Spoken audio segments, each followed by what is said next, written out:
today. I love it. Um, distracted by my beauty.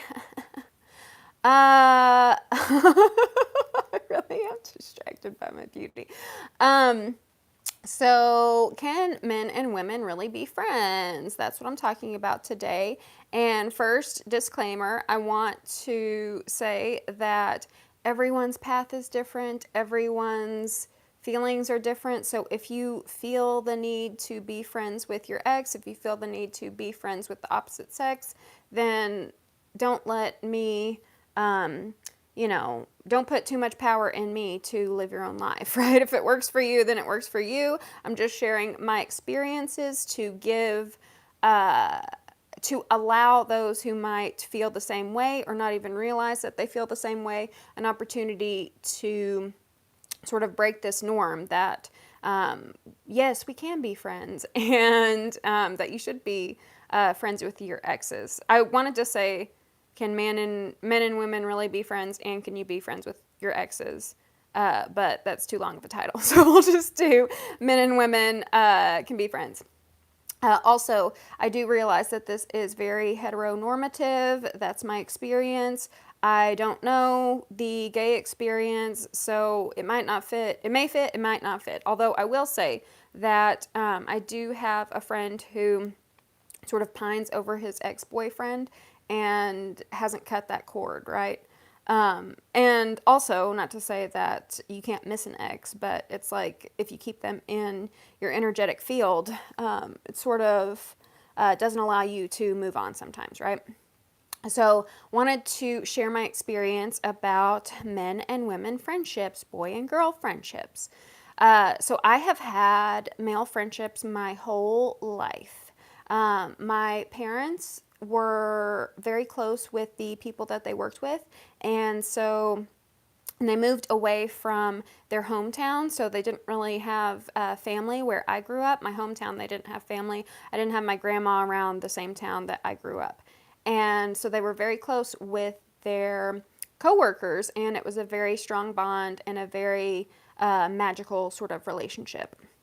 And those friendships, they had children of their own. And so I had two friends growing up who were boys, have known them all my life, had baths together, went trick or treating together, slumber parties, all of that. Especially one guy, talked about him on here, Adam.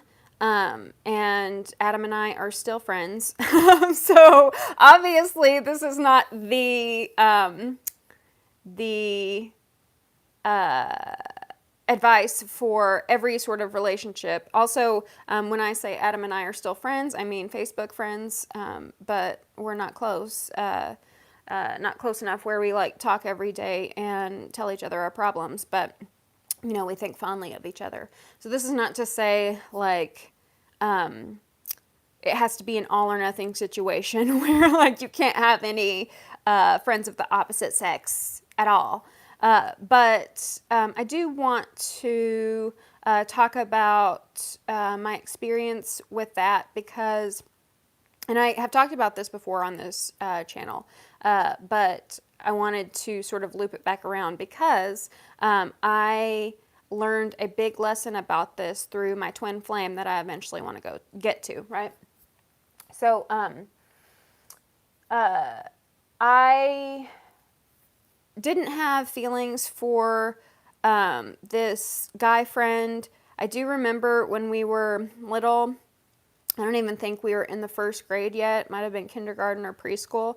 We were sitting in his living room coloring, and then his sister and her boyfriend and her friend walked by and was like, "Ew, is Lauren your girlfriend?" And he was like, "No, it's not like that." And I immediately thought like, oh, well, I guess it's decided then. I guess it's like settled. Like I had never thought about it before, even though I was kind of a boy crazy kid. I had never thought about it with Adam because he kind of felt like a brother. And it's very Dawson's Creek relationship, although we never cemented it, and I don't think it will ever happen. Maybe in old age, I don't know. My granddad had a similar experience where he was friends with someone, and now they're boyfriend and girlfriend later in life. Anywho, so Adam said it wasn't like that, and I was like, oh, okay, like I don't have to think about that part of my life. Then later on, he was a little Casanova, he was a little Romeo, he was a Libra too. So we love, right? And he loved to ask out on my friends and go out with them. Go out meaning we would all go in a group to the movies together and then to Pizza Hut. Maybe they kissed. I don't know. Not my business. Not for me to worry about. And I wasn't jealous of their relationships, although my female friends always thought that I was like secretly in love with him, that he was secretly in love with me. But like going back over this, I really don't think that we were. I think it was pretty much platonic. But what hurt my feelings was being the third wheel, because they would like go off and do their thing, and I would just kind of like be out of two friends, right? I would be out of like having fun with Adam and having fun with Jessica Copeland or Haley Eggenberg or whoever else he was dating at the time. Dating. Like you can date in elementary school. Hi there. I'm talking about a childhood friend. And that eventually caused jealousy among my girlfriends, because they would just lose their minds that like me and Adam were secretly in love with each other. And then it would cause me feeling like the third wheel, me feeling left out, me feeling like not good enough to have a boyfriend. I was a really late bloomer. I don't know if really late, because some people are later than I am. But like my first kiss was like late 16 maybe. And like kiss was like when I was like at the end of my 16-year-old years, and I was boy crazy. I loved a lot of boys. I had crushes on a lot of boys, and they just did not reciprocate. And so like I would try this with Adam's friends, and I would be like, ask out Lance for me, ask out Ty for me. And it would always be, they're not interested. They like you as just a friend. So, that going back on my childhood wounds, I realized that caused a lot of feelings of rejection early in life, that like guys just weren't into me. Guys were not interested because my friends would date Adam, but Adam's friends would not date me. Maybe they didn't date me because they thought it would ruin their relationship with Adam. My friends were not as kind to me. They were not as understanding to me. In fact, there was one tragic story. I can laugh about it now. It's a hilarious story. I've told it on here before, but I didn't tell it right, so I'm going to tell it right here, because I was telling my mom the other day, and she laughed. I do want to put it in a script one day, but it's funny now. It was sad at the time. But in the 4th grade, I loved this boy, Brandon Bond, and at the bus stop, we would talk every day, and I thought we were connecting, growing a bond with Brandon Bond. And one day he was like, can I ask you something? And I was like, oh God. And so he leans in, and I'm like, oh, he's gonna kiss me. This is the moment. And he takes a hair out of my cheek, and he goes, doink. I have like this hair that grows out of this mole sometimes. I know, very attractive. But I have this hair that grows out of this mole sometimes. And he was like, cat whisker, and like doinked my hair out of my mole. So he didn't kiss me. That was embarrassing. And then he was like, can I ask you something again? And I was like, okay, so he is going to ask me out. But instead, he said, could you ask Ashley out for me? Ah! So super embarrassing, but it is funny with the cat whisker thing and the like anticipation of a 4th grader. So I was heartbroken. I was sad, and I had been talking about Brandon Bond the whole dang year to my friend Ashley. I go to my friend Ashley's house and I say, Brandon wants me to ask you out for him. Do you want to go out with him? And the girl said yes. And the girl was like, yeah, I wrote a story about him, and now it looks like it came true. And like, she didn't even say that she was sorry. She didn't even say that she knew that I liked him. She didn't even ask if it was okay with me. She just went ahead and went out with him. And at the time, you know, I didn't want to lose that friendship. I didn't know how to communicate my feelings as well. You know, I was just a fourth grader. So I had like internalized this like entire pain of like friendship betrayal and like loving someone I can't have and third party relationships. That's just a drop in the bucket. That's a more lighthearted story. I've had a ton more tragic love stories. I do not say that out of pity. I am grateful for all my tragedy. I believe it helps me have more compassion for those uh, who have problems in love. I believe it helped me gain more of appreciation for real connection and people who love me and show me and appreciate me. Because I feel like a lot of people take love relationships for granted, and I just can't because it is not easy for me. It has not been easy for me. So having that resistance to love, you know, gave me a deeper appreciation. So this is not me having a pity party. And also with a lot of my unlucky in love situations, I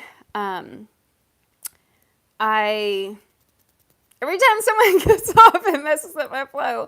A lot of my unlucky in love situations make for great material, make for great ways that I can communicate that into the collective, right? That I can relate to the collective, which is why I'm telling you this experience. If you believe that men and women can't be friends, and you're kind of you don't understand like the push of it, because there was a big push for it. Anyway, so, and I do want to say that I was totally blind to the whole friendship element. I mean, my twin flame journey awakened me to certain parts of it. But then when I got a natal chart reading, an astrology reading from Jenny Burak, she has a channel on here, Astrology for Ascension. I will hype her up every time I think about it, because it was a great session. But she pointed out a link to friendship and gossip and betrayal that like really elevated it and really like unlocked a lot of inner child wounds that I had just been like pushing down, you know, to like keep the peace and basically like keep the peace to a fault, because I never was able to get what I wanted, get what I desired. But that's okay. Like, this is a learning experience, and I really am grateful for all of these situations. So that was sort of like elementary school, you know, all of these situations where, among friendships where, you know, I thought I was connecting with Brandon Bond. We talked every day, but he saw me as just a friend, right? Just one of the guys, just one of the dudes. So, you know, some people will say like, the most important part to a relationship is to be friends first. But every time I'm friends with a guy, it's like the longer I am friends with them, the less likely they are to want to be with me. Maybe I'm so flawed that the more they get to know me, the more they find me unattractive. I don't know. But that is, you know, a pain point. So, into, let's see, into friends with guys and girls. Let's just jump to twin flame, because I don't want to list all my... Oh, I know a good, real quick. After I broke up with a karmic relationship, it was a college relationship, 4 years, very tragic. Well, actually, it's very tragic. I didn't want to like get into the whole spiel of it, but what's interesting about that karmic relationship is whenever we first got together, he said that he was still friends with his ex-girlfriend. And then a year into it, I find out that his ex-girlfriend is actually his girlfriend.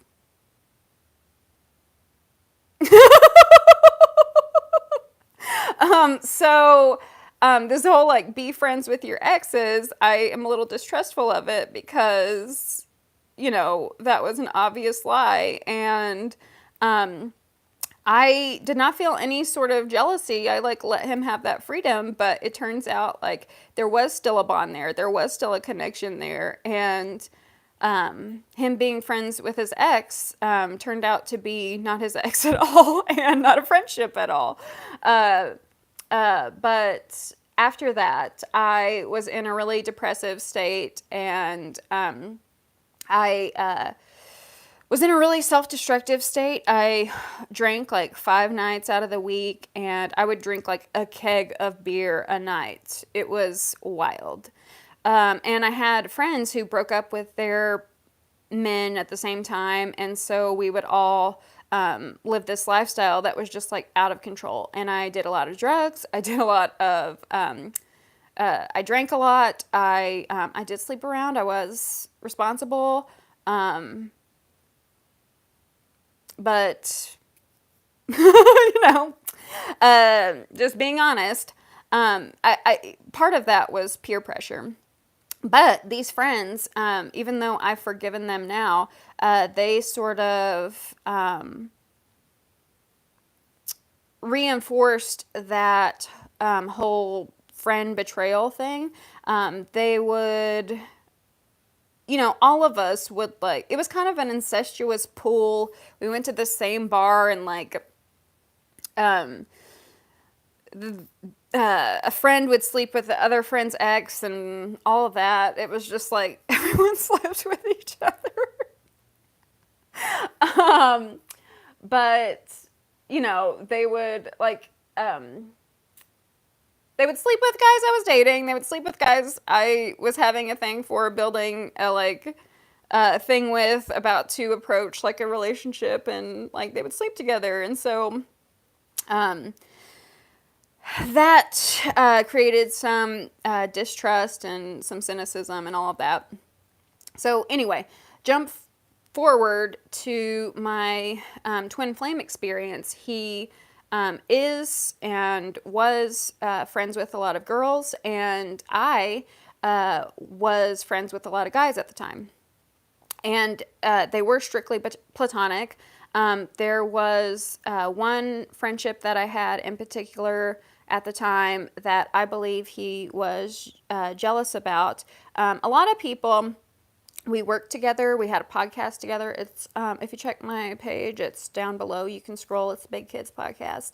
But me and this friend, we had this like creative chemistry, and I want people to recognize that creative chemistry is different than romantic chemistry. Creative chemistry is different than soul chemistry. I don't think that we would be a good match. We did, but anyway, we worked together, and a lot of people we worked with would be like, "Are you and Clark seeing each other? Do you and Clark have a thing together?" And like, we never did. He asked me out once, and I was taken. I asked him out once, and he was taken. And by the time neither of us were taken, it's like we'd known each other enough that it became more of a brother-sister bond. That was interesting too, because I had spent so much time on this podcast with him, and he had a girlfriend at the time. I think he's still with her, or like trying to get her back or something. Sorry if I'm airing your business. But I was lonely and I was horny. And, it was mazel tov to him because I thought that they were a good match, actually, that he was a good match for her and she was a good match for Clark. But I still wanted to have something for myself. So I started trying to have this thing with his roommate because that was the only real option at the time, spending so much time on the podcast. It was like, well, this is the closest person in the vicinity. His roommate also worked with us. That was the weirdest connection I believe I've had. Love to him. And if you would ask me if those guys are my friends, I would say yes. Like I would do a lot of things for them, right? They're also from Oklahoma, so it was nice in California to have those Oklahomies to share a bond with. But at the same time, that roommate kind of treated me like crap whenever I tried to date him. I do believe I was a little smothering and pushy, but I'm just trying to force something that just wasn't natural, right? But he was a real dick. And when people say like be friends with your ex, it's like I feel like I'm way more lenient with the people I am in a romantic relationship with than I am with my friends. I think that has something to do with having Scorpio in my 11th house. 11th house is your friendships, groups of people, and Scorpio is very possessive and intense and very intimate, like one-on-one. And I sometimes wish I wasn't this way, but it's just who I am. I am a little possessive of my friends. I can be overprotective of my friends. I can be very intense, not respecting boundaries. Sorry, guys.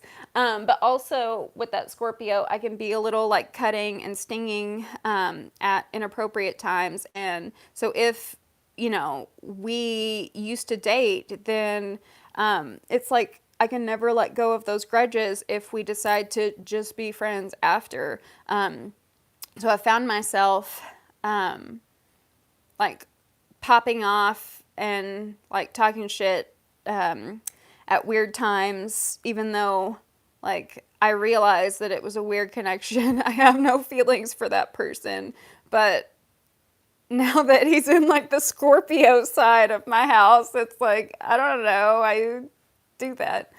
But anyway, so my twin flame, he was a little jealous of my creative chemistry, and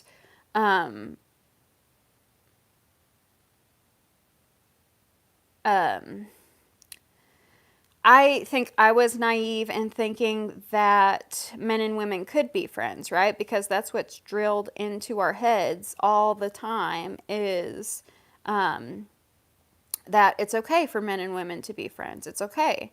But what really changed my mind was my twin flame he took a job in another country. And so it was this long distance thing for, I forget how long, maybe a month. And Clark invited me to this party and we took a picture together. It was a fun party, by the way. It was a themed party that was dress like you did in high school. So I had like thick Buddy Holly glasses in high school. I was a little chunkier in high school too. So I relied more on personality of like Wonder Bread shirts and Willy Wonka shirts and stuff like that. So I wore like this Little Mermaid top shirt and then my Buddy Holly glasses, and it looked a lot like this picture, my worst picture ever, but I wanted to like get the most awkward. Thinking about that picture. I wasn't always cute, guys. I wasn't always cute, but it gave me character. Anyway, I was like a size 24. Isn't that crazy? So I have been like up and down the weight scale. Anyway, so at that party, we were going to take a picture, and Clark put his hand on my lower back, and I felt like a little uncomfortable. I didn't know how to like address it, but it was then like I realized like I don't know if like this is like I pulled away a little bit, but it made me wonder like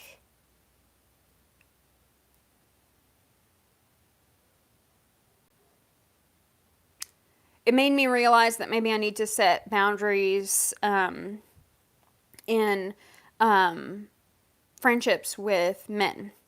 And also, that's why I like gay men so much. Why I have, we still, like, gay men are my longest friendships. And I'm, like, most connected.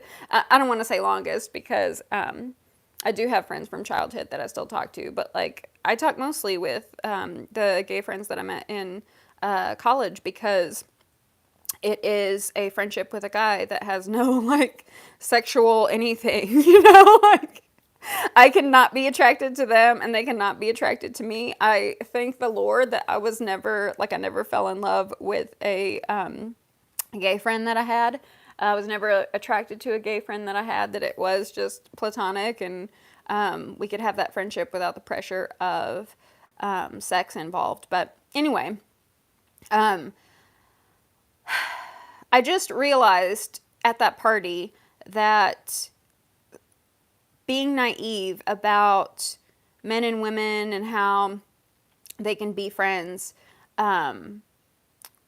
was risky because even though I controlled myself and nothing happened, you just never know, right?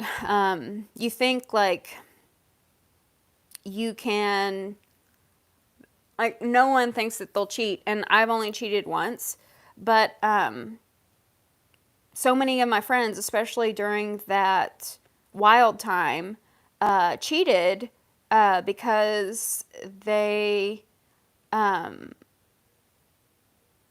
because it felt like an accident, right? And they just kept doing it. So I think it's important to be realistic about those sort of things, and I don't really understand why there was such a big push to be friends with the opposite sex, to stay friends with your exes. But anyway, so, and I also want to say that I don't often get jealous of those I'm in a romantic relationship with. Again, I am lenient. I have a long leash, oftentimes to my own detriment because they end up playing me. They end up fooling me. So I have had to learn to be more, have more boundaries, set more boundaries, and all of that. But what really awakened me was my twin flames relationships with all these women. I would get jealous, and there are some, having been cheated on for so long, for so much, I feel like I can rely on my intuition and know when it's actually happening versus when it's just my suspicion. And I think those friendships that he had, I was a little more suspicious than what was actually going on, because when people did cheat on me, like, I did have that intuition and I just knew, right? Like, even if I couldn't prove it, I just knew. But with him, it was like I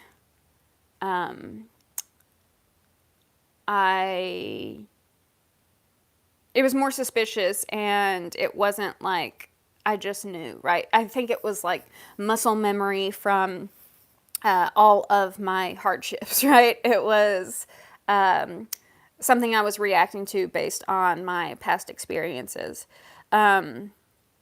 And at the time when he would have cheated, we were kind of in separation. So I don't know. It just doesn't feel like there were third party situations in the sense that I was getting cheated on. And I say that not as like a naive woman putting him on a pedestal. I say that as someone who knows third party relationships, who has like been around the block as far as that goes. I have been cheated on. The most that has happened to me is I've been the other woman. Guys have tricked me so much. I'm so glad that we have evolved in our social media because it's easier to check guys now. Back in the day, even MySpace days, you could not like check people as much as you can now. And I got duped so many times. Again, this is not a pity party because it created a lot of growth, but and like I said, it helped me rely on my intuition and my like knowing, like I know something's going on, versus knowing when I'm just being suspicious. But uh,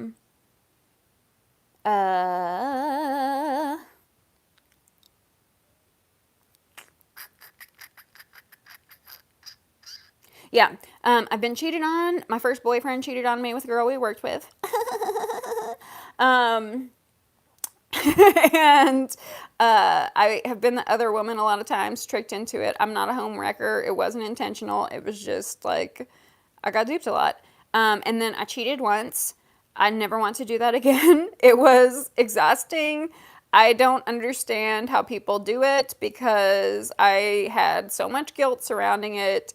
It was so much like lies to keep up with, and I got so much anxiety from it. I guess maybe they like the thrill of that anxiety. I do not.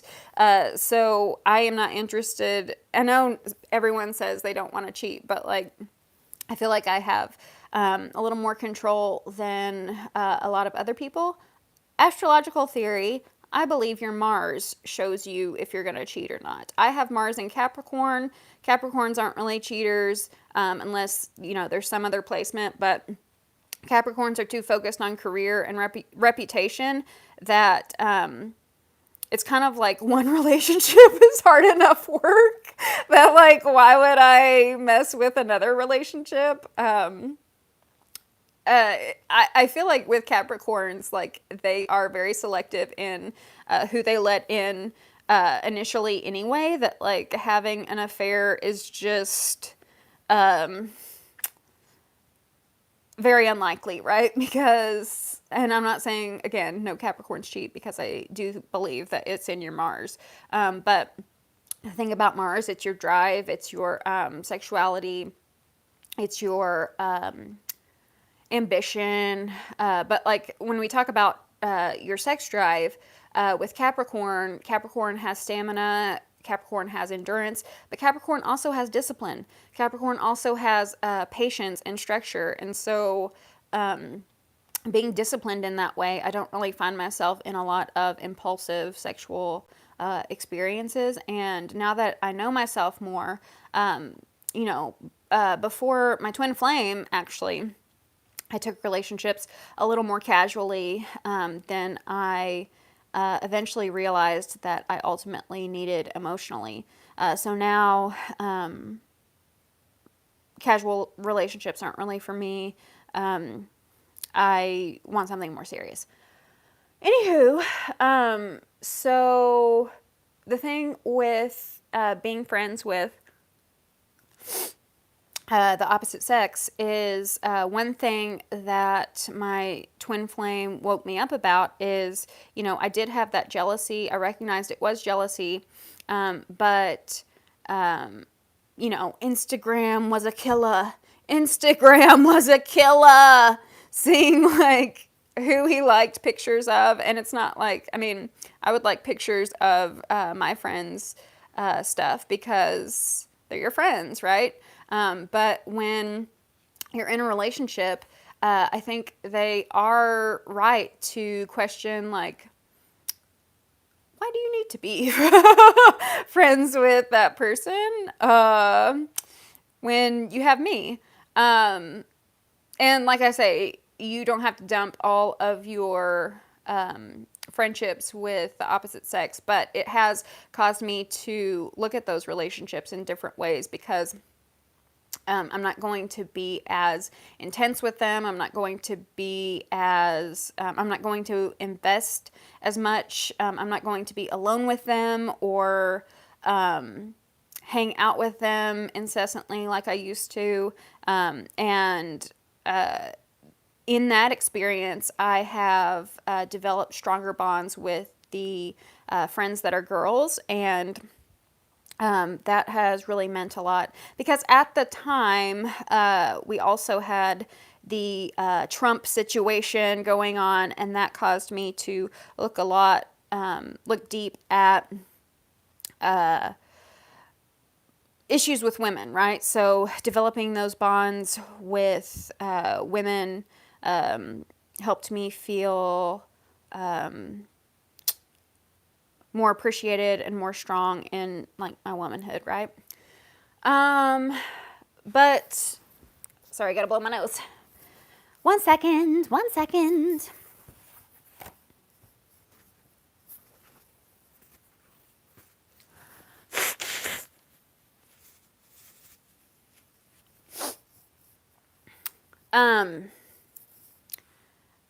But on Harry Met Sally, that's the whole premise of Harry Met Sally. Can men and women really be friends? They were friends, and they ended up getting married. So you tell me. But Harry says, why would men and women be friends if you get in a relationship with someone? That relationship is going to question why you're friends with them. And it's true. But also, excuse me. Ooh.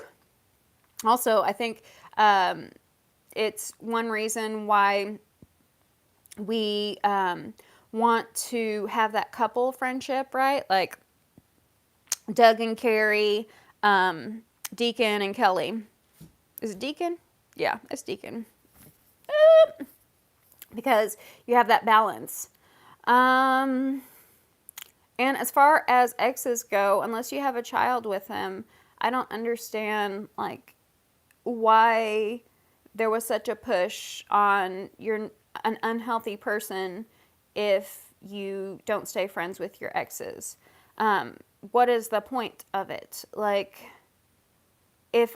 and whenever my twin flame and I separated, he wanted to be friends, and I was like, I don't want to be your effing friend. And I didn't explain myself, but I didn't want to be, I didn't want to have that feeling that I've had since Adam Bacon of like just being one of the dudes, just being one of the friends. But another reason is I didn't want to be like waiting in the wings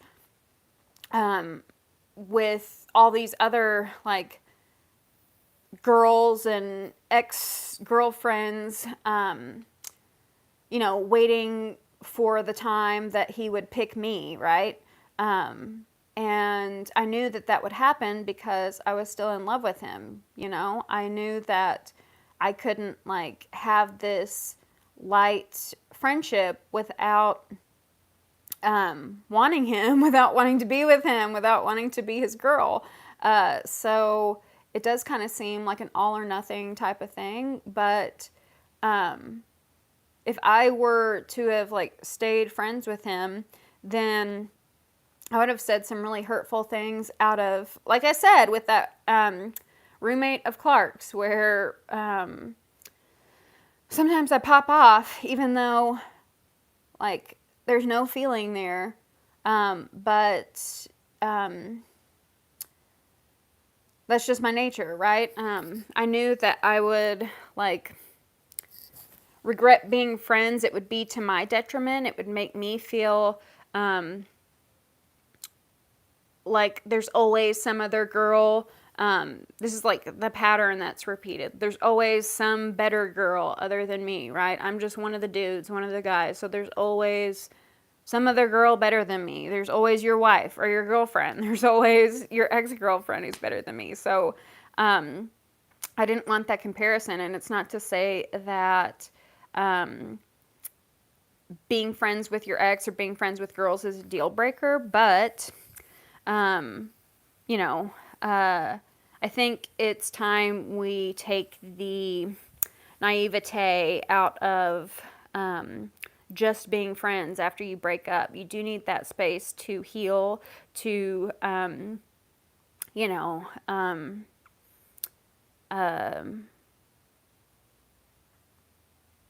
to grieve, to process that breakup, but also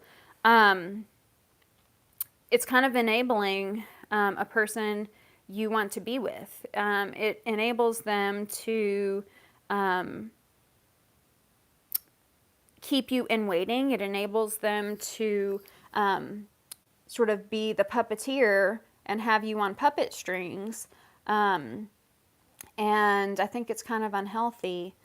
One more thing I was going to say. I think after our experience, he changed too. Not to say, again, that he doesn't have friends who are girls, but I have noticed that it's different now. That maybe he realized some naive relationships that he had. But, you know, some of those relationships with, some of those friendships with men, it was obvious whenever I would date someone that they would get jealous. They would like put them down. And so when we look to our friends for advice, or our friends ask how our love life is, you think you can be honest with someone who secretly wants to get with you, who secretly wants to be with you? Oh, it's funny because I watched this TikTok where people were interviewing men and women, and they asked, like, can men and women really be friends? And girls were like, yeah, I can be friends with guys. Yeah, I can just be friends with guys. And every guy was like, nah, I'd secretly want to bang her.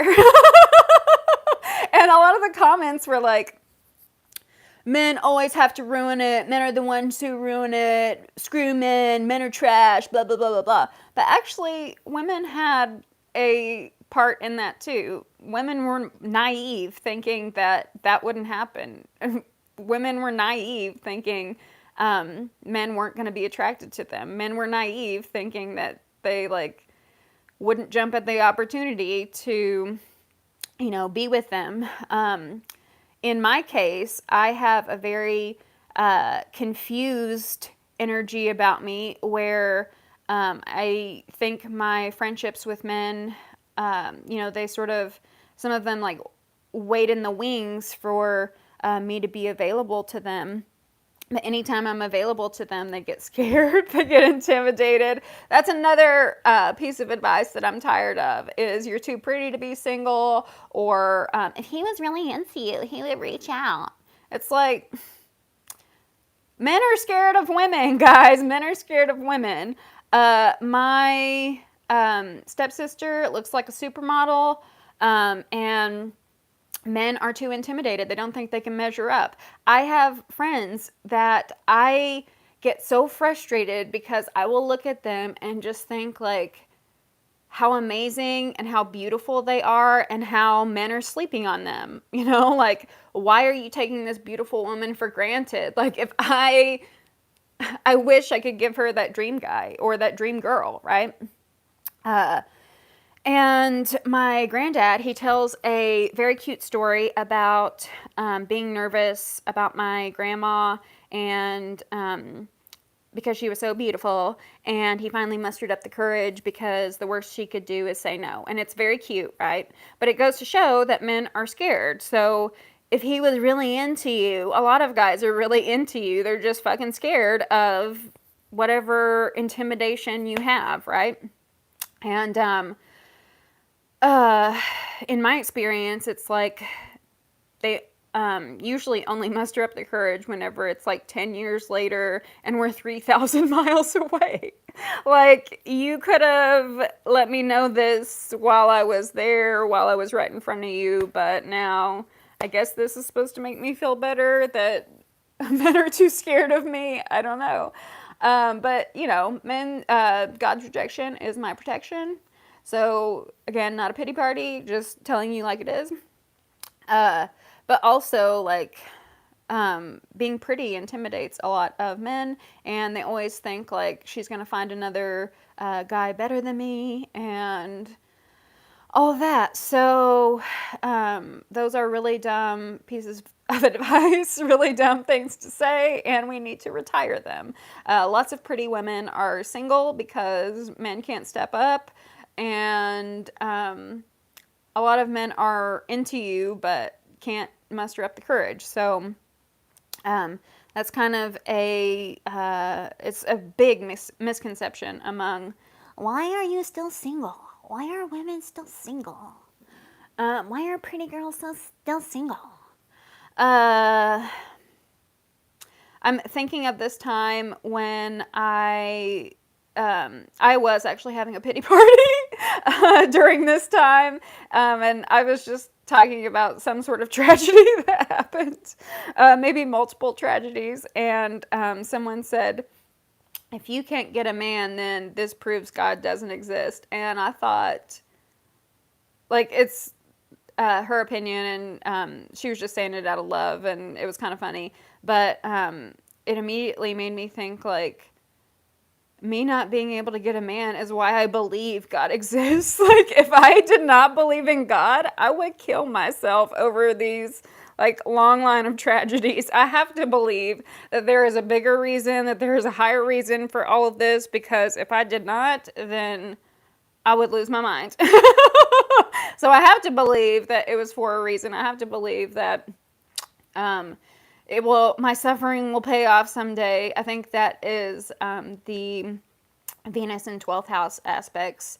12th house can be a house of sacrifice, and that's what I've had to sacrifice, but it's okay, because turning to God has, and finding the spiritual meaning behind it has really helped in not spiraling out of control. Having a sense of humor about it, and recognizing the higher perspective. Anyway, hope I offered some wisdom to some of you, and I'm sure others of you will be upset, because that usually happens too, but it's okay. I love you very much, and I will see you tomorrow. Bye.